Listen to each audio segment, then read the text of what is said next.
Hey there, Gamerinos and Gamerinas. Welcome to UnicornStorm, this is Rady, and while browsing recent game releases, looking for something new and interesting to play, I stumbled over Vessels of Decay. It immediately intrigued me with its art style and the post-apocalyptic setting, where nature reclaims the empty ruins of abandoned cities. I am a sucker for this, and I always get suckered in by stuff like this. This is what drew me towards rough gems like Enslaved or Fragile Dreams. And it was the style and setting alone that compelled me to get The Last of Us. I knew pretty much nothing else about it at the time. But it's also what led me to get burned by something like Biomutant. And I'm sad to say, by this game here as well. Vessels of Decay is a top-down action-adventure, somewhat of a Zelda-like, where you explore a devastated world in search of... I don't know. Problem is, the game quickly lost my interest. There's good stuff in here, but held back by clumsy design and a lack of polish, to put it mildly.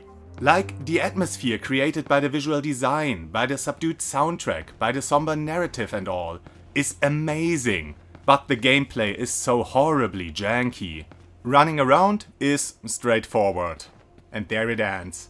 Combat is relatively complex, with a block button and a dodge roll, which isn't all that usual for top-down action games. And with both a fast and heavy attack, it plays more like the many Souls-inspired games that have cropped up after the success of, well, Demon Souls, or more likely Dark Souls, which I won't complain about. I appreciate a combat system with a bit more depth, with some combos, some back and forth, where you have to closely watch your enemies to be ready to dodge or block before going on the offense again, and not just wail on them when it's your turn. Well, you pretty much just wail on all enemies whenever they're done with their attack. But there's more to it. Depending on which character you control, you have access to some special abilities. They don't change up the combat mechanics all too much, but they are a nice addition. You ready them by holding the special ability button and release them with the attack button. These abilities can be charge attacks, shockwaves around you, or any other form of area damage.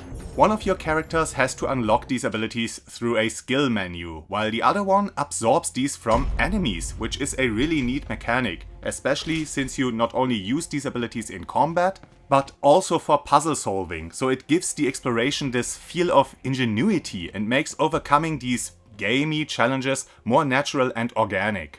I mean, I enjoy finding the dungeon item or suit upgrade as much as the next guy. But this is a very refreshing, not completely unique, but just not that well trodden of an approach.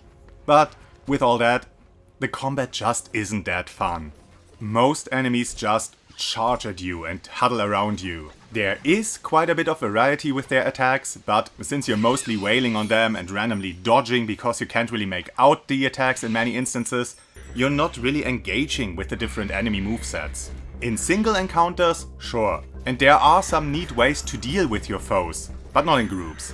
And even in single enemy encounters, it's often faster and easier to continue to wail on them. Add to that the unintuitive hitboxes of many attacks, especially boss attacks. They reach a lot farther than the visible sprite, so you often get hit seemingly randomly. And also, why does the game show you a target area for an incoming attack when the attack itself does something else? Come on.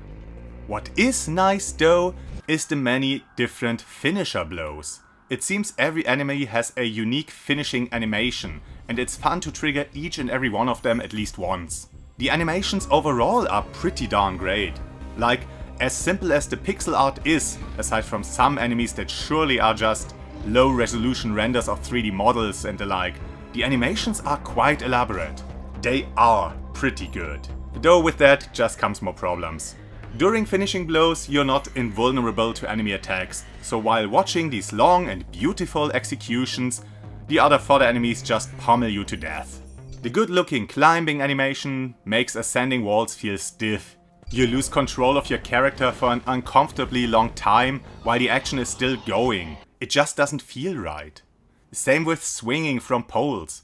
You have to wait for the animation. You can't just jump, jump, jump with the correct timing without pausing. Because the way it works, with you only being allowed to jump off a pole when you're in the middle of the swing, means you have to watch your character swing forwards, to the height of the momentum, then back, and then you get a chance to progress.